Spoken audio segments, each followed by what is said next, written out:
Interview शुरू होते ही सबसे पहला क्वेश्चन क्या होता है?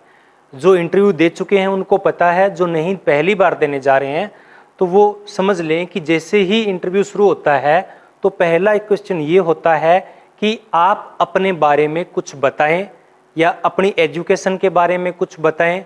तो जब हम अपने बारे में कुछ बताते हैं तो दो बातें हम बताते हैं, दो बातें आपको बतानी है।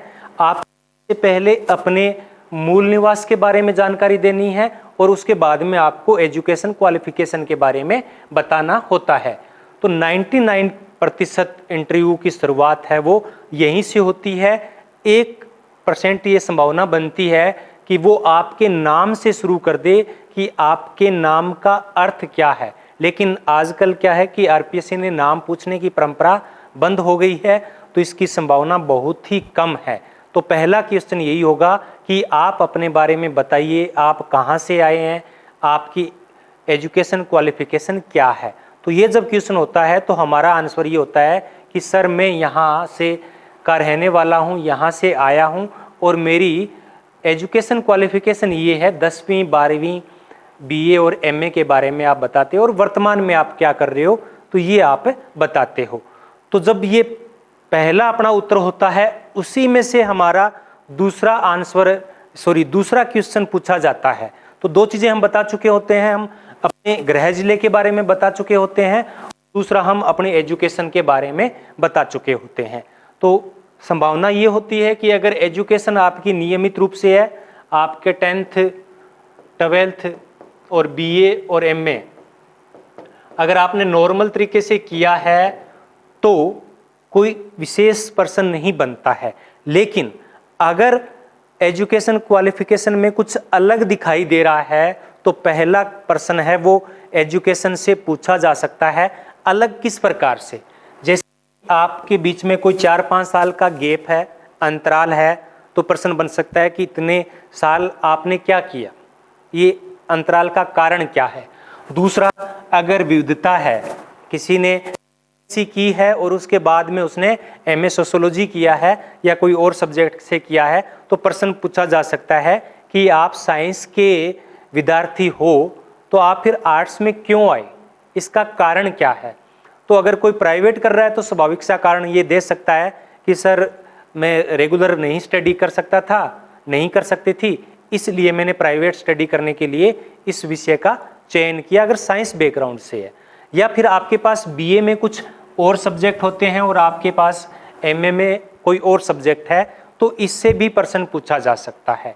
तो आपका गैप है, अंतराल है, और क्वेश्चन हो सकते हैं कि आप के कारण क्या रहे हैं, आपने पीछे जो जॉब की है उसके क्या कारण हो सकते हैं, और कोई विशेष शिक्षा अगर आपने प्राप्त की है, अगर कोई विशेष डिग्री आपने प्राप्त कर रखी है तो उसके बारे में प्रश्न पूछा जा सकता है। तो ये कुछ सामान्य क्वेश्चन हैं जो अगर अलग से अगर आपका एजुकेशन क्वालिफिकेशन उनको दिखाई देगा या परसेंटेज में बहुत ज़्यादा अंतर आ रहा है, 10th में बहुत ज़्यादा है और 12th में बहुत कम हो जाते हैं, तो उसका कारण भी पूछा जा सकता है। तो ये कुछ एजुकेशन से कुछ प्रश्न बनते हैं अगर आपका कुछ अलग से दिखाई वहाँ पर देगा तो। दूसरा है हमारा गृह जिला, क्योंकि सबसे पहले जो इंटरव्यू की शुरुआत होती है वो आरपीएससी मेंबर से होती है। आरपीएससी मेंबर अगर आपका एजुकेशन क्वालिफिकेशन से कोई प्रश्न नहीं पूछेगा तो फिर आपके संभावना बनती है, बहुत प्रबल संभावना है कि वो आपके होम जिले से, होम डिस्ट्रिक्ट से कोई प्रश्न है वो पूछ सकता है। तो आपको होम जिले के बारे में तैयारी करके जानी है। जैसे क्वेश्चन क्या हो सकते हैं कि अपने ज़िले की कुछ विशेषताएं बताइए, अपने ज़िले की ऐतिहासिक महत्व बताइए, उसका भौगोलिक कोई विशेष परिस्थितियाँ बन रही है तो वो बताइए, तो कुछ भी हो सकता है। तो आपको अपने ज़िले का सामाजिक, आर्थिक, भौगोलिक, ऐतिहासिक और अन्य कुछ बातें हैं तो वो आपको पता होनी चाहिए। या कोई नई स्कीम्स उस ज़िले में शुरुआत की जा रही है, जैसे अभी बेटी बचाओ बेटी पढ़ाओ अगर योजना की शुरुआत है, अगर किसी ज़िले से की गई है, या पंचायती राज की शुरुआत है वो नागौर से की गई है, तो ये कुछ सामान्य प्रश्न होते हैं जो हमारे क्षेत्र से, आसपास के क्षेत्र से पूछे जाते हैं। अगर कोई बोर्ड का जो और कोई मेंबर है उसने अगर आपके ज़िले की विजिट की है तो वो उसके बारे में पूछ सकता है। तो एक जिला तो गृह जिला हो गया। दूसरा, अगर आप कहीं जॉब करते हैं या आप कहीं अन्य क्षेत्र पे कोई कार्य करते हैं, अन्य जिले के अंदर या अन्य राज्यों के अंदर पढ़ाई कर रहे हैं तब भी क्वेश्चन पूछा जा सकता है उस जिले के बारे में। जैसे आप जयपुर के रहने वाले हैं और जैसलमेर में आपकी पोस्टिंग है, तो आपसे जैसलमेर के बारे में भी पूछा जा सकता है। अगर अदर स्टेट के लोग हैं, जो कैंडिडेट हैं, उनसे अगर राजस्थान के साथ बॉर्डर लगती है तो स्वाभाविक सी बात है कि वो पूछ सकते हैं कि कितनी जिलों की सीमा है वो आपके राज्य से लगती है, या आपके राज्य की कितनी जिलों की सीमा है वो राजस्थान से लगती है। अगर दिल्ली से है तो दिल्ली और राजस्थान के बीच में तुलना पूछी जा सकती है। तो ये हमारा जो निवास स्थान है उससे कुछ क्वेश्चन है वो पूछे जा सकते हैं। तो शुरुआत यहीं से होने की संभावना है, या तो शिक्षा से या फिर आपके होम जिले से। तो ये आपको अच्छी तरीके से तैयार होने चाहिए। अगर हम उसके बाद बात करें तो उसके बाद में आता है कि जो प्रश्न की संभावना बनती है कि कौन से प्रश्न है वो आपसे पूछे जा सकते हैं। तो बाद में संभावना बनती है कि आप वर्तमान में क्या कर रहे हैं। आप वर्तमान में अगर कुछ कार्य कर रहे हैं तो उससे भी प्रश्न पूछे जा सकते हैं, क्योंकि देखा जाता है कि कॉलेज शिक्षा के अंदर ज़्यादातर स्कूल शिक्षा से लोग आते हैं, यानी सारे लोग ऐसे होते हैं जो शिक्षक होते हैं और वो फिर कॉलेज में आते हैं। तो जो अगर कोई शिक्षक है तो उनसे कौन से प्रश्न पूछे जाएंगे। अगर कोई पीएचडी कर रहा है या एमफिल कर रहा है या कर चुका है तो उनसे किस प्रकार के प्रश्न पूछे जा सकते हैं। कोई अन्य नौकरी कर रहा है किसी विभाग में या प्राइवेट सेक्टर में, तो उससे क्या प्रश्न पूछे जा सकते हैं। अगर कोई खुद का व्यवसाय है तो उनसे किस प्रकार के प्रश्न पूछे जा सकते हैं। और चौथी संभावना बनती है कि अगर इनमें से कोई नहीं कर रहा है तो व्यक्ति है वो तैयारी कर रहा है, बेरोजगार है, तो उनसे किस प्रकार के प्रश्न पूछे जा सकते हैं। तो पहले हम बात करें कि टीचर जो कैंडिडेट हैं उनसे किस पर प्रश्न पूछे जा सकते हैं। तो टीचरों से या जो शिक्षक हैं उनसे संभावना प्रबल है कि नई शिक्षा नीति के बारे में पूछा जाए। किसके बारे में पूछा जाए? नई शिक्षा नीति, क्योंकि ये स्कूलों में भी लागू है और कॉलेज शिक्षा में भी लागू है। तो आपको नई शिक्षा नीति के बारे में अच्छी तरीके से पता होना चाहिए। पुराने में क्या सिस्टम था, नए में क्या परिवर्तन आया है, इसका विरोध है वो क्यों किया जा रहा है, स्कूल में किस प्रकार के परिवर्तन आएंगे, कॉलेज में किस प्रकार के इसमें परिवर्तन आएंगे, क्या इसके अंदर कमियां हैं, क्या कोई आप नई शिक्षा एजुकेशन को लेकर सुझाव देना चाहेंगे। तो ये प्रश्न है वो पूछे जा सकते हैं जो शिक्षक हैं। नंबर 2, स्कूल के अंदर कोई योजनाएं चल रही है, आर्थिक योजनाएं, सामाजिक योजनाएं, जैसे कि स्कूटी योजना चल रही है या कुछ गार्गी कन्या छात्रवृत्ति दी जाती है, वो योजनाएं चल रही है। तो स्कूल के अंदर जो भी योजनाएं चल रही है उनको आपको ढंग से पढ़ के जाना है, उनसे प्रश्न है वो पूछे जा सकते हैं।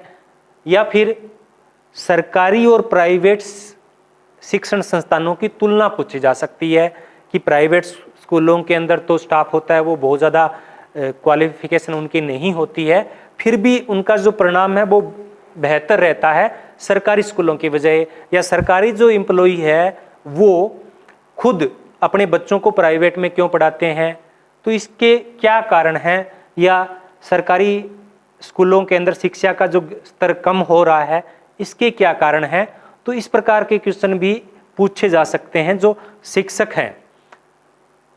कुछ कमियां पूछी जा सकती है कि वर्तमान में शिक्षा व्यवस्था के अंदर क्या कमियां हैं, बेरोजगारी बढ़ रही है, शिक्षा को रोजगार से नहीं जोड़ा जा रहा है, या अंतिम क्वेश्चन पूछा जा सकता है कि आप इसमें क्या क्या सुधार करना चाहोगे, शिक्षा व्यवस्था में क्या क्या सुधार करने की अभी आवश्यकता है। तो ये क्वेश्चन प्रबल संभावना है कि ये पूछे जाएं। वैसे तो कोई सिलेबस तो है नहीं इंटरव्यू का कि हमने बता दिया और उसी से प्रश्न पूछेंगे, अनलिमिटेड है, कहीं से भी पूछ सकते हैं। हम तैयारी करके जाते हैं, हो सकता है उनमें से कोई प्रश्न भी ना आए, जैसे कि आप बहुत सारे प्रश्न पढ़ के जाते हो और उस दिन कोई ऐसी घटना घट जाती है, बहुत बड़ी घटना होती है, और सुबह न्यूज़पेपर में आती है, जो आरपीएससी के मेंबर होते हैं, जो बोर्ड के सदस्य होते हैं, वो उस न्यूज़ को ढंग से पढ़ते हैं, तो हो सकता है पूरा का पूरा इंटरव्यू है वो उसी न्यूज़ पे चल पड़े। फिर भी हम संभावना व्यक्त कर सकते हैं कि इस प्रकार के प्रश्न है वो पूछे जा सकते हैं। अगर कोई पीएचडी कर रहा है, एमफिल कर रहा है या कर चुके हैं, तो उनसे किस प्रकार के प्रश्न पूछे जाने की संभावना है? तो उनसे सबसे पहले तो विषय, आपका जो टॉपिक है शोध का, उससे प्रश्न पूछे जा सकते हैं कि इसके पीछे कारण क्या है, इस टॉपिक को लेने के, चयन करने के कारण क्या है। दूसरा, कारण पूछे जाते हैं और कुछ सामान्य उससे जानकारी पूछी जा सकती है आपके टॉपिक से। तीसरा, कई बार होता है कि हम शोध कार्य कर रहे होते हैं तो उसमें बहुत ज़्यादा समय लगता है, 3 साल की बजाय 5 साल का समय लग जाता है, तो उसमें आपसे देरी का कारण भी पूछा जा सकता है कि इतना लंबा समय हो गया आपको शोध कार्य करते हुए, तो फिर इसमें देरी का कारण क्या है।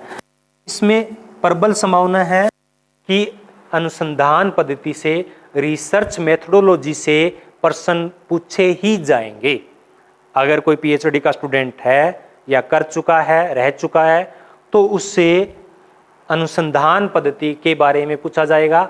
नंबर 1, तो आपने कौन सी अनुसंधान पद्धति का प्रयोग किया।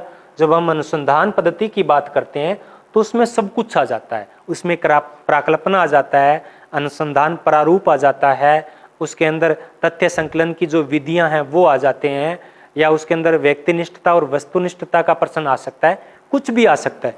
तो सामान्य प्रश्न भी पूछे जा सकते हैं और आपके टॉपिक से रिलेटेड पूछे जा सकते हैं कि आपने कौन सा प्रारूप अपनाया, आपने अध्ययन की कौन सी प्रक्रिया अपनाई, तथ्य संकलन वो किए तो इसमें कौन कौन सी परेशानियां आई, पूछे जा सकते हैं। और अंत में ये भी पूछा जा सकता है कि आपने जो शोध किया है उसका निष्कर्ष क्या है। अगर आपका शोध पूरा हो चुका है तो उसका निष्कर्ष भी पूछा जा सकता है। अगर कोई अन्य विभाग में नौकरी कर रहा है या प्राइवेट सेक्टर में नौकरी कर रहा है तो उससे उस नौकरी के संबंध में, उस विभाग से संबंध में, उस सेक्टर के संबंध में सामान्य प्रश्न है वो पूछे जा सकते हैं। उनसे संबंधित योजनाएं पूछी जा सकती है, वर्तमान में किसी विभाग की स्थिति पूछी जा सकती है, उस विभाग की कमियां पूछी जा सकती है कि आप विभाग की योजनाएं कौन सी है, उनमें कमियां क्या है और उनमें कौन कौन से सुधार किए जा सकते हैं। ये प्रश्न है वो अन्य जो क्षेत्र में नौकरी कर रहे हैं उनसे पूछे जा सकते हैं। जो खुद का व्यवसाय कर रहे हैं उनसे भी यही प्रश्न है, उसकी व्यवसाय के बारे में जानकारियाँ, उसके लिए क्या क्या प्रयास किए जा रहे हैं, उसकी कमियां क्या है, उसकी अच्छाइयाँ क्या है, कौन सी नई तकनीक है उस क्षेत्र के अंदर आई है, उनमें कौन कौन से कानून बने हुए हैं उससे संबंधित, और कौन कौन से सुधार उसमें किए जा सकते हैं।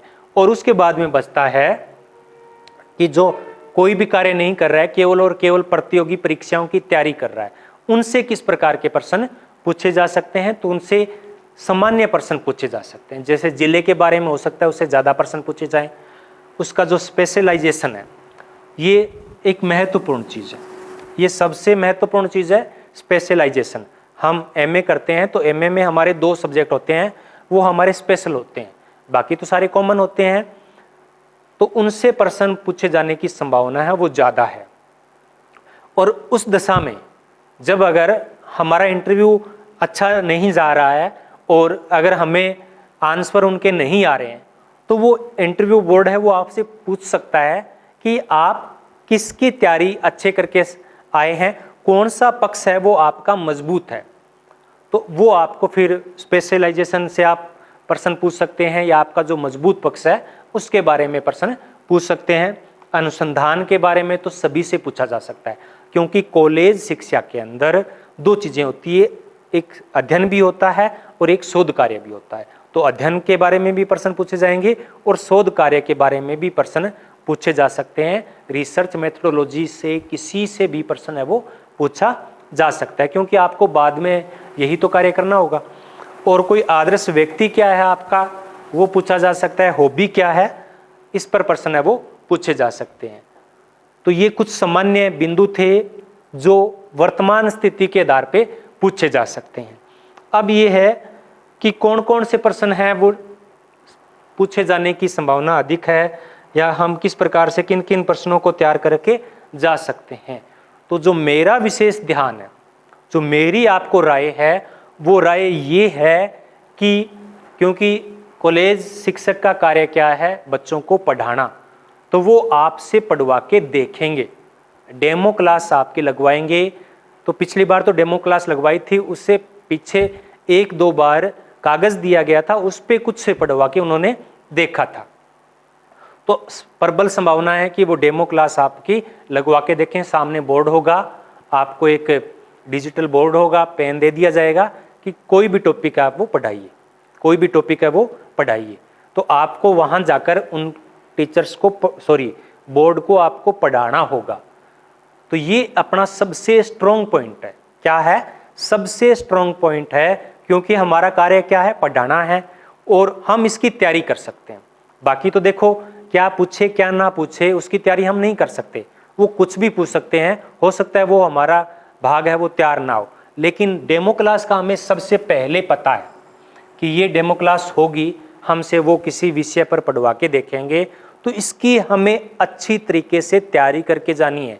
अगर आपका इंटरव्यू पूरा का पूरा खराब गया और अगर ये डेमो क्लास है वो आपने अच्छी तरीके से बता दिया, पिछली बार मेरा जो इंटरव्यू हुआ था उसमें ऐसा ही हुआ था, कोई बहुत अच्छा इंटरव्यू नहीं जा रहा था, लेकिन जो एक डेमो क्लास थी उसकी वजह से एवरेज नंबर है वो आ गए थे। तो डेमो क्लास में आपको कौन से टॉपिक पढ़ाने चाहिए? तो आपको मुख्य रूप से जो बेसिक कॉन्सेप्ट है उनमें से लेने चाहिए। बेसिक कॉन्सेप्ट में से आपको कोई टॉपिक है वो लेना चाहिए। सामाजिक स्त्रीकरण हो सकता है, सामाजिकरण हो सकता है, परिस्थितियों भूमिका हो सकती है, कुछ भी टॉपिक हो सकता है। तो आप क्या है 4-5 टॉपिक तैयार करके जाइए। 4-5 टॉपिक है वो हमें तैयार करके रखने होंगे, क्योंकि पहली संभावना तो यही है कि वो किसी भी टॉपिक को कह सकते हैं कि आप पढ़ाओ, कोई भी टॉपिक पढ़ा दो अपनी मर्जी से, लेकिन हो सकता है कि वो बता दें जी हमें इस टॉपिक पे पढ़ा के बताओ। अगर आपका वो टॉपिक तैयार है तो ठीक है, अगर तैयार नहीं है तो आप उनसे कह सकते हैं सर माफ़ी चाहते हैं, या माफ़ी चाहता हूँ या चाहती हूँ कि ये टॉपिक है वो मेरा अच्छी तरीके से तैयार नहीं है, मैं इस टॉपिक को बहुत अच्छे तरीके से पढ़ा सकता हूँ या पढ़ा सकती हूँ। तो वो आपकी बात है वो 100% मानेंगे, वो कहेंगे कोई बात नहीं आपका जो तैयार है। क्योंकि इंटरव्यू में क्या होता है कि देखना होता है कि किस प्रकार से जो वार्तालाप है वो चल रहा है। तो वार्तालाप किस पे चलेगा? जो कॉमन बातें होगी, जो वो भी जानते हैं और वो आप भी जानते हो। जैसे दो भिन्न भाषाओं के लोग अगर मिल जाएं तो क्या उनके बीच में कोई वार्तालाप संभव है क्या? नहीं है ना। तो इंटरव्यू बोर्ड भी चाहता है कि आप खुलकर बोलो, किसी भी टॉपिक पे बोलो। तो जब आपको अगर वो टॉपिक नहीं मिलता है, पहली बात तो वो नहीं कहेंगे कि आप ये टॉपिक पढ़ाइए। अगर वो कहते हैं आता है तो ठीक, नहीं आता है तो सर उनसे माफ़ी मांग सकते हैं कि सर मुझे ये टॉपिक अच्छे तरीके से तैयार नहीं है, ये टॉपिक मेरा अच्छी तरीके से तैयार है। तो ये आपको अच्छे नंबर है वो दिला सकता है। दूसरा, स्पेशलाइजेशन की बात की, तो स्पेशलाइजेशन हमारा कोई ना कोई होता है, हमारा स्ट्रॉन्ग पॉइंट होना चाहिए वो। और ये विशेष तौर से तब जरूरत पड़ती है जब हमारा इंटरव्यू अच्छा नहीं जा रहा, हम आंसर है वो सही तरीके से नहीं दे पा रहे होते हैं, तो वो पूछ लेते हैं कि बताइए कौन सा आपका पक्ष है या कौन से आपका टॉपिक है वो अच्छे तरीके से तैयार है, जिस पे हम इंटरव्यू कर सकें, साक्षात्कार ले सकें, वार्तालाप है वो कर सकें। तो आप स्पेशलाइजेशन बता सकते हैं या कुछ और टॉपिक भी बता सकते हैं। तो ये सबसे महत्वपूर्ण हो गया। उसके बाद में चर्चा आती है कि समकालीन करंट अफेयर्स के जो मुद्दे चल रहे हैं उन पे भी प्रश्न पूछे जाने की संभावना बहुत अधिक रहती है। जैसे कि वर्तमान में हिजाब है, अगर हम समाजशास्त्र के विद्यार्थी हैं तो हमारे जो सामाजिक मुद्दे हैं, जैसे 3 तलाक की बात हो रही है अभी देश के अंदर, हिजाब की बात हो रही है, सांप्रदायिकता की बात हो रही है, आतंकवाद की बात हो रही है, तो ये कुछ सामान्य बातें हैं। कन्या भ्रूण हत्या की बात हो सकती है, लिंगानुपात हो सकता है, बाल विवाह है, उसकी आयु है वो विवाह की आयु है 18 से 21 वर्ष की जा रही है, तो इसके क्या प्रभाव पड़ सकते हैं। तो जो भी करंट में मुद्दे चल रहे हैं तो उन मुद्दों पर चर्चा हो सकती है। तो अभी से तैयारी कर दें करंट अफेयर के लिए। तो एक पुस्तक है, अभी राइटर का नाम मुझे याद नहीं आ रहा है, सामाजिक मुद्दे, पुस्तक का नाम है सामाजिक मुद्दे, RS भी रह चुके हैं वो, राउत पब्लिकेशन की है, राइटर का नाम मुझे अभी याद नहीं है। तो उसमें भी काफ़ी अच्छे तरीके से दिए गए हैं। दृष्टि जो पत्रिका आती है उसमें भी जो करंट के मुद्दे होते हैं, पक्ष और विपक्ष में अच्छी चर्चा उसमें की होती है, और समाचार पत्रों में संपादकीय में भी उन पर बहुत कुछ लिखा आता है। तो इन पे हमें विशेष तैयारी रखनी है। महिला सशक्तिकरण, अगर कैंडिडेट महिला कैंडिडेट है तो उससे भी महिला सशक्तिकरण प्रश्न पूछने की संभावना है वो अधिक है। महिलाओं के मुद्दे वो पूछे जा सकते हैं। महिला सशक्तिकरण से आप क्या समझते हैं? तो अब आपको सारे के सारे आयाम बताने हैं। महिला सशक्तिकरण के आर्थिक, राजनीतिक, सामाजिक सभी प्रकार के आयामों पे चर्चा करनी है। अब बात करते हैं कि थिंकर्स कौन से पूछे जा सकते हैं। तो जो आरपीएससी बोर्ड में आते हैं वो ज़्यादातर क्या होते हैं? अनुभवी लोग होते हैं। अनुभवी लोगों से मेरा तात्पर्य है कि वो लोग जो क्लासिकल थिंकर्स होते हैं, जो हमारे प्रारंभिक विचारक होते हैं, उनको उन्होंने बहुत ज़्यादा पढ़ा है। जो मॉडर्न थिंकर है उनको कम पढ़ा है, उनकी बजाय जो क्लासिकल थिंकर्स हैं उनके बारे में अधिक पढ़ा होता है। तो काम्टे से लेकर Spencer, Max Weber, Karl Marx, Emile Durkheim, ये 5 जो थिंकर है वो हमारे अच्छे तरीके से तैयार होने चाहिए। इनसे प्रश्न पूछने की संभावना है वो ज़्यादा है। कुछ और बातें हो सकती है, बेसिक कॉन्सेप्ट है उनसे प्रश्न पूछे जा सकते हैं, यानी जो मूलभूत अवधारणाएं हैं उनसे प्रश्न पूछे जा सकते हैं, और जो प्रमुख सिद्धांत है उनसे प्रश्न पूछे जा सकते हैं। भारतीय सामाजिक विचारकों के बारे में प्रश्न पूछे जा सकते हैं, गुरिये के बारे में, एम.एन. श्रीनिवास के बारे में, आर.के. मुखर्जी के बारे में, जो मार्क्सवादी हैं उनके बारे में, एन.के. बोस के बारे में। तो इंडियन थिंकर है उनके बारे में भी प्रश्न पूछे जा सकते हैं। ज़्यादा जो संभावना है वो दुर्खिम और एम.एन. श्रीनिवास के बारे में बनती है। अब ज़्यादातर प्रश्न आ रहे हैं कि जो नए थिंकर्स हैं उनमें क्या प्रश्न पूछे जा सकते हैं, क्योंकि इनको याद करना और उनको दूसरों को स्पष्ट करना, क्योंकि जो नए सिद्धांत रचे जा रहे हैं वो अभी अपनी प्रारंभिक अवस्था में है, तो उनको एक्सप्लेन करना थोड़ा सा मुश्किल होता है पुराने सिद्धांतों की बजाय। तो ज़्यादा से ज़्यादा जितने भी नए सिद्धांत हैं, मुझे लगता है कि उनमें से 2 सिद्धांतों पे पूछा जा सकता है, एक आधुनिकता और एक उत्तराधुनिकता। तो आधुनिकता को आप अच्छे तरीके से पढ़ लीजिए, उत्तराधुनिकता को आप पढ़ लीजिए, और इनके एक एक या दो विचारक आप इनको पढ़ सकते हैं, क्योंकि ज़्यादा तो बहुत ज़्यादा हो जाएंगे, क्योंकि इंटरव्यू के अंदर कोई भी निर्धारित नहीं है कि आपसे ये प्रश्न पूछे जाएंगे, और हम दुनिया भर की जानकारी है वो नहीं ले सकते। तो हमें आधुनिकता और उत्तराधुनिकता के बारे में अच्छे तरीके से पढ़ना चाहिए। तो ये कुछ सामान्य बातें हैं जो इंटरव्यू में पूछी जा सकती है। कुछ टिपिकल जो क्वेश्चन हैं उनका जैसे कई बार बहस की स्थिति हो जाती है, तो वो स्थिति नहीं आनी चाहिए। अगर कोई इंटरव्यू बोर्ड आपको कहता है कि नहीं ऐसा ही होता है और आपको पता है कि वो गलत कह रहा है, कई बार ऐसा उलझाने के लिए भी किया जाता है, तब आपको बीच का रास्ता निकालना है, कूटनीतिक उसका आंसर देना है कि सर मुझे लगता है कि ये ऐसा हो सकता है, या सर मैं आपकी बात से थोड़ा सा असहमत हूँ, मुझे लगता है कि इसमें ये सुधार करने की ज़रूरत है। तो वहाँ इस प्रकार के शब्दों का प्रयोग करना है ताकि उनको भी बुरा ना लगे और हमारा उत्तर भी सही हो जाए। तो बहस की स्थिति में कभी नहीं पढ़ना है, हमेशा उनसे बचना है। और इंटरव्यू उन्हीं शब्दों में से चलता है जो शब्द हम बोलते हैं। जैसे हमने एजुकेशन के बारे में बताया, तो दूसरा प्रश्न एजुकेशन से आएगा। हमने कोई हमारे ज़िले की समस्याएं बता दी कोई, तो हो सकता है दूसरा प्रश्न है वो वहीं से चल पड़े। जैसे कि किसी ज़िले के अंदर नशे की प्रवृत्ति ज़्यादा है, तो दूसरा प्रश्न पूरक प्रश्न है वो पूछे जा सकते हैं कि नशे की प्रवृत्ति के कारण क्या है, इसका समाधान क्या है, अभी इसका समाधान क्यों नहीं किया गया है। तो इस प्रकार से प्रश्न है वो एक दूसरे से निकलते रहते हैं। और जिस प्रकार से मैंने डेमो क्लास की बात की, जो आप टॉपिक तैयार करके रखो तो उस टॉपिक में आधुनिकता का समावेश करना है।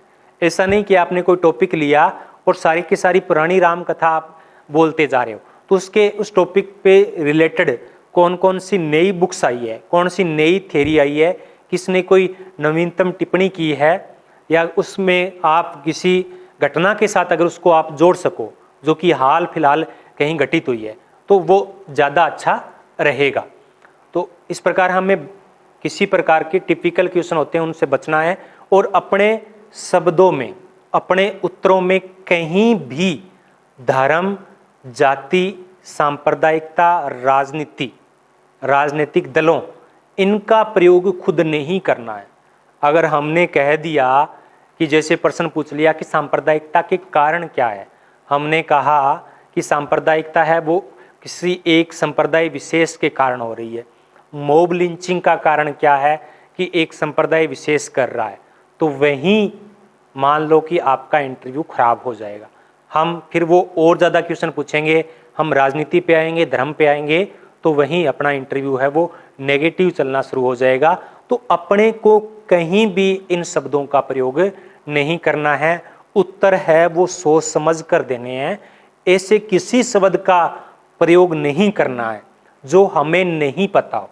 हमने बीच में कोई इस प्रकार का उटपटांग शब्द बोल दिया और जिसके बारे में हमारी जानकारी बिल्कुल भी नहीं है, तो फिर वो प्रश्न वही पूछेंगे कि ये इसका अर्थ क्या होता है और हमें पता नहीं है। तो इस प्रकार के शब्दों का चयन हमें नहीं करना है, ना ही कोई विवादास्पद शब्दों का प्रयोग करना है, ना ही हमें कोई जातिगत सांप्रदायिकता पे आधारित, राजनीति पर आधारित आंसर देना है।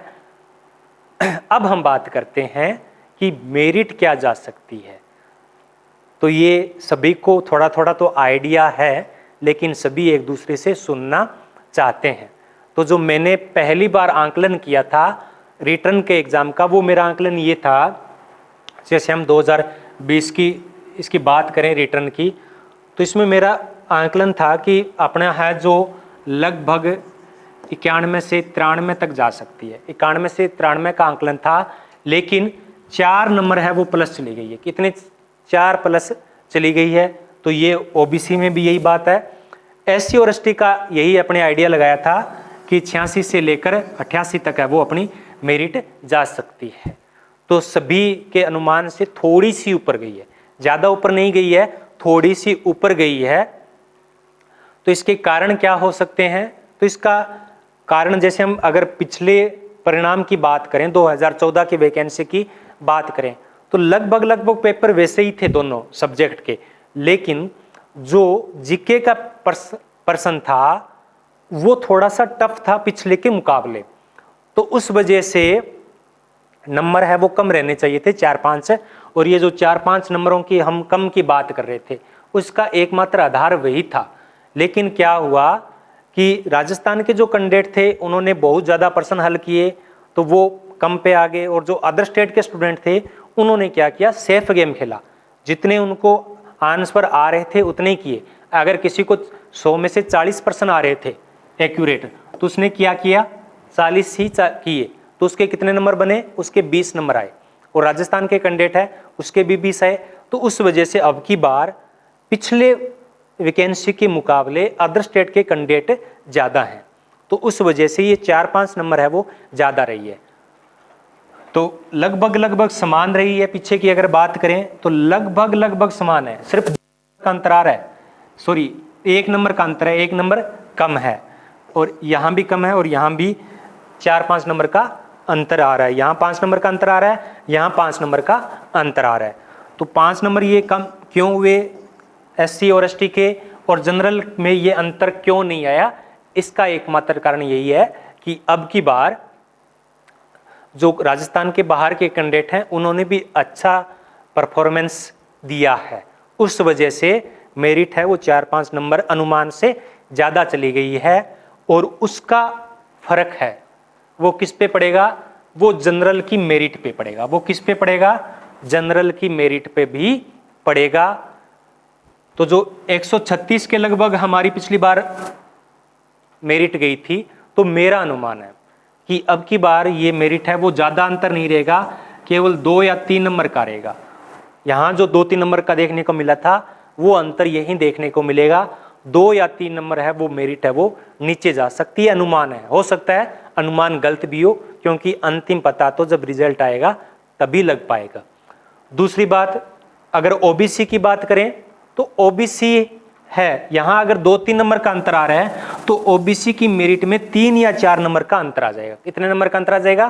3-4 का, क्योंकि अदर जो स्टेट के कैंडिडेट है वो कहाँ रहेंगे? वो जनरल में रहेंगे, वो ओबीसी में नहीं आएंगे।